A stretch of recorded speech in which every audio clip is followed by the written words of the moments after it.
मैंने आपको प्रॉमिस किया था कि 2026 में मैं लेकर आऊंगी कुछ कोर्सेज आप सबके लिए। तो मैंने डिजाइन करा है वास्तु का एक बेसिक कोर्स जिसमें आप ये सीखोगे कि वास्तु होती क्या है, वास्तु के प्रिंसिपल क्या हैं और वास्तु को कैसे इम्प्लीमेंट करना है आपको अपने घर में। इन केस अगर आप वास्तु को अपना प्रोफेशन भी बनाना चाहते हैं तो आपको यहाँ से वो भी एक क्लैरिटी मिलेगी। ये पूरा जो कोर्स है वो मैंने 15 क्लासेस में डिवाइड करा है। अगर इन केस जो है एक दो क्लासेस ऊपर नीचे भी होती हैं तो मैं वो भी ले लूंगी क्लासेस। अब जो है ये सारी वीडियो जो है कोर्स की मेरे यूट्यूब चैनल पे अपलोड होने वाले हैं। आप जो है जाके जल्दी जल्दी सारे के सारे मेरे यूट्यूब चैनल को सब्सक्राइब करिए, क्योंकि ये पूरा का पूरा कोर्स आपको मिलने वाला है बिल्कुल फ्री। इन केस अगर आप मुझे नहीं जानते हैं, मैं युक्ति Arya, vastu consultant, astrologer, numerologist और एक लाइफ कोच भी हूं मैं। मेरी कंपनी आर्या वास्तुविद जो है एक वन स्टॉप डेस्टिनेशन है आपके उन सभी समस्याओं के लिए जो आपके घर, आपके बिजनेस या फिर आपकी पर्सनल जिंदगी से जुड़ी हुई हैं।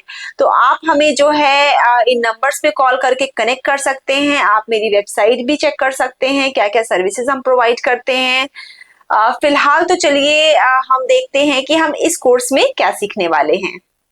आइए देखते हैं हम इस कोर्स में कौन कौन से टॉपिक कवर करने वाले हैं। सबसे पहले तो हम ये समझेंगे कि वास्तु क्या होती है, वास्तु का ओरिजिन कहाँ से हुआ, इसका एवोल्यूशन कहाँ से हुआ और बेसिक प्रिंसिपल क्या कहता है वास्तु का। क्योंकि जब तक हम ये नहीं समझेंगे कि बेसिक प्रिंसिपल क्या है, हम खुद वास्तु को फॉलो नहीं कर पाएंगे और कभी भी वास्तु को अपनी लाइफ में सही तरीके से इम्प्लीमेंट हम नहीं कर पाएंगे। तो ये समझना हमारे लिए बहुत इंपॉर्टेंट है। फिर बात आती है मैग्नेटिक फील्ड और ग्रेविटेशनल फोर्स की थ्योरी को समझने का। देखो, एक वास्तुविद के लिए ये बहुत इंपॉर्टेंट है समझना कि मैग्नेटिक फील्ड थ्योरी क्या है और ग्रेविटेशनल फोर्स क्या है।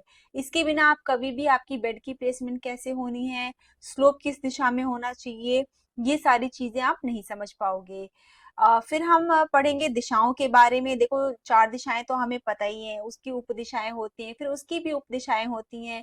तो ऐसे टोटल मिलके हमारी 16 दिशाएं बनती हैं। ये टॉपिक काफी लंबा होने वाला है और आपको बहुत मजा भी आएगा ये पढ़ के, क्योंकि हर एक दिशा का एक गुणधर्म होता है और आपके अपने घर में कैसे प्लेसमेंट आपने करी हुई है ये आपको यहाँ से समझ में आएगा। फिर हम पढ़ेंगे एक बहुत इंपॉर्टेंट टॉपिक वास्तु का, जिसको हम कहते हैं सन पार्ट डायग्राम। ये बहुत इंपॉर्टेंट होने वाला है, क्योंकि देखो, सूर्य पे ही सारी दिनचर्या हमारी निर्धारित होती है। ऐसे वास्तु में भी सूर्य की किरणों के हिसाब से ही सारी प्लेसमेंट होती है। तो हमें ये समझना बहुत इंपॉर्टेंट है कि सन की मूवमेंट किस किस दिशा में कब कब होती है। इसमें और भी कॉन्सेप्ट आते हैं, जैसे कि अगर इनकेस हम अगर नॉर्दर्न हेमिस्फीयर में हैं तो हमारा जो है प्लेसमेंट्स अलग हो जाती हैं। अगर हम सदर्न हेमिस्फीयर में हैं तो हमारी प्लेसमेंट अलग हो जाती है। तो ये भी हम कॉन्सेप्ट बहुत डिटेल में पढ़ने वाले हैं यहाँ पे। फिर बात आती है नेसेसरी अलाइनमेंट्स की। देखो, आपके घर में जो भी चीज रखी हुई है, सोफा, टीवी है ना, फ्रिज है, आपका टॉयलेट सीट है, आपका बेड है, सब चीज एक प्रॉपर अलाइनमेंट में होना चाहिए। ये कॉन्सेप्ट मैं आपको यहाँ पे समझाऊंगी।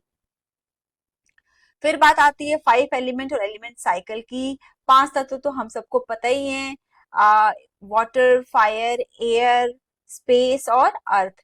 तो इन 5 तत्वों के बारे में हम बहुत डिटेल में पढ़ने वाले हैं। इसकी इंपॉर्टेंस क्या है, इसको बैलेंस कैसे करना है, ये सब हम पढ़ेंगे। और हम एलिमेंट साइकिल भी पढ़ेंगे, वैदिक एलिमेंट साइकिल पढ़ेंगे। फेंगशुई एलिमेंट साइकिल हम नहीं पढ़ेंगे, क्योंकि जब तक आपको एलिमेंट साइकिल सही से समझ नहीं आता तब तक आप किसी भी दिशा को सही तरीके से बैलेंस भी नहीं कर पाओगे। इसलिए हम वैदिक एलिमेंट साइकिल यहाँ पे पढ़ने वाले हैं। फिर आता है शेप ऑफ प्लॉट या फ्लैट की बात। देखो, शेप भी बहुत इंपॉर्टेंट है किसी भी घर के लिए। वो स्क्वायर है, रेक्टेंगल है, ट्रेपजॉइडल है, सर्कुलर है, सेमी सर्कुलर है, ओवल शेप है, क्या शेप है आपके घर का। क्योंकि कुछ शेप अच्छे हैं, कुछ शेप खराब हैं। और कुछ शेप को तो बैलेंस कर सकते हैं, मगर कुछ शेप ऐसे होते हैं जो बिल्कुल ही नहीं लेने चाहिए किसी इंसान को अपने घर के लिए। तो यहाँ पे वो सारी चीजें मैं आपको बताऊंगी।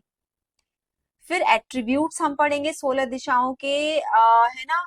कि अगर सपोज करो आपके घर में सोशल नेटवर्किंग का इशू है तो वो किस दिशा के कारण है, आपके घर में फाइनेंशियल इशू है तो वो किस दिशा के कारण है, आपके घर में जो स्टेबिलिटी का प्रॉब्लम है तो वो किस दिशा के बारे में है।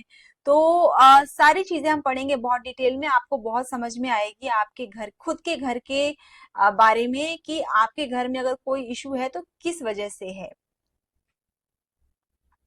फिर है 32 पद की एंट्री के बारे में पढ़ेंगे हम, है ना।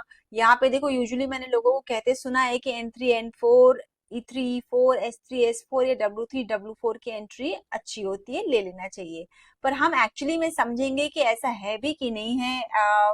इन सारी एंट्री को लेकर सारे कॉन्सेप्ट हम क्लियर करेंगे और किसके लिए ये एंट्रीज अच्छी हैं ये भी हम समझेंगे। हालांकि ये जो कॉन्सेप्ट है ये एस्ट्रो वास्तु का कॉन्सेप्ट है, मगर फिर भी मैं इतना तो आपको बता दूंगी एक बेसिक नॉलेज कि किस तरह के लोगों के लिए नॉर्थ की एंट्री अच्छी है, किसके लिए ईस्ट की एंट्री अच्छी है, किसके लिए साउथ की एंट्री अच्छी है, किसके लिए वेस्ट की एंट्री अच्छी है। तो इतना आप कॉन्सेप्ट आप यहाँ पे समझ जाओगे। फिर आता है effect of kitchen and toilet in different zone. South east की किचन अच्छी होती है ये तो हम सबको पता है, मगर और किस किस जोन में हम किचन बना सकते हैं, अगर एक गलत जोन में बनी हुई है तो उसके ट्रीटमेंट क्या हो सकते हैं, ये हम सारे कॉन्सेप्ट यहाँ पे पढ़ेंगे। टॉयलेट के लिए भी कौन कौन से जोन जो है अलाउड है, और किस किस जोन में होने से बहुत ही ज्यादा प्रॉब्लम है, ये सारा चीजें मैं आपको यहाँ पे बताऊंगी। फिर आता है finding degree and centre of the house, और इसको ग्रिड कैसे करते हैं ये भी कॉन्सेप्ट मैं यहाँ पे आपको बताऊंगी, क्योंकि एक वास्तुविद के लिए सेंटर निकालना और डिग्री निकालना ये तो बहुत इंपॉर्टेंट चीजें हैं। बिना सेंटर निकाले आप ये नहीं समझ सकते हो कि कौन सा पद कौन सी दिशा में आ रहा है। क्योंकि हम बहुत ही माइनर लेवल पे काम करते हैं। देखो 32 पद है तो हर एक पद जो है 11.25 डिग्री का हो गया, और 16 दिशाएं हैं तो 22.5 डिग्री की एक दिशा होती है। तो इतनी माइनर लेवल पे जब आप काम करते हैं तो 5-5 डिग्री भी बहुत मायने रखती है। अगर आपका सेंटर और आपकी डिग्री सही से नहीं निकली तो सारी प्लेसमेंट खराब हो जाती है। तो मैं आपको एटलीस्ट इतना सिखा दूंगी कि सेंटर कैसे निकालना है, ऑटो कैड पे भी बता दूंगी, और जिनको ऑटो कैड नहीं आता है उनको मैं पेपर पेन से भी बता दूंगी कि आप कैसे निकाल सकते हैं। और डिग्री फाइंड आउट करना और जो ग्रिड हम बनाते हैं वो ग्रिड को कैसे मैप करना है आपके अपने घर पे, ये हम यहाँ पे सीखेंगे। फिर आता है हेल्थ वास्तु का कॉन्सेप्ट। देखो हेल्थ वास्तु बहुत इंपॉर्टेंट है, क्योंकि देखो हेल्थ और वेल्थ के लिए अल्टीमेटली हम सब चीजें करते हैं। वेल्थ तो हम काम करके कमा ही रहे हैं, हेल्थ हमें अच्छी करनी है, तो उसके लिए हम यहाँ पे सारी चीजें समझेंगे कि कौन सी दिशा में क्या चीजें होने से आपके हेल्थ पे क्या इफेक्ट पड़ता है। ये सब चीजें हम इस टॉपिक में कवर करेंगे। फिर फाइनली आता है हमारा मिरर वास्तु का कॉन्सेप्ट।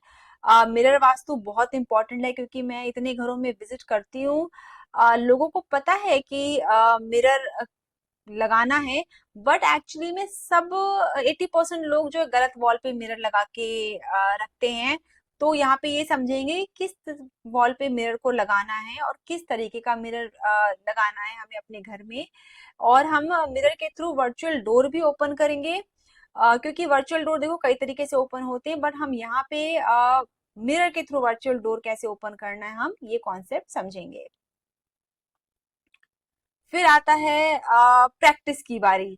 हमने इतना कुछ तो सीख लिया, मगर प्रैक्टिस भी तो करनी है ना हमें। तो आप सब क्या करेंगे, आप अपने अपने घर का मैप लेके बैठिए। जैसे जैसे मैं है ना मैप करूंगी ग्रिड को अपने प्लॉट में, वैसे वैसे आप भी करिए और सीखिए और समझिए कि कैसे 32 जोन 32 पद हैं आपकी और दिशाएं हैं, कैसे मार्क हो रही हैं, सब चीजें आप देखिए ताकि आप भी समझ सकें कि एग्जैक्टली किस तरीके से ग्रिड बनाई जाती है, किस तरीके से मार्किंग करी जाती है, और एक वास्तुविद किस तरीके से काम करता है।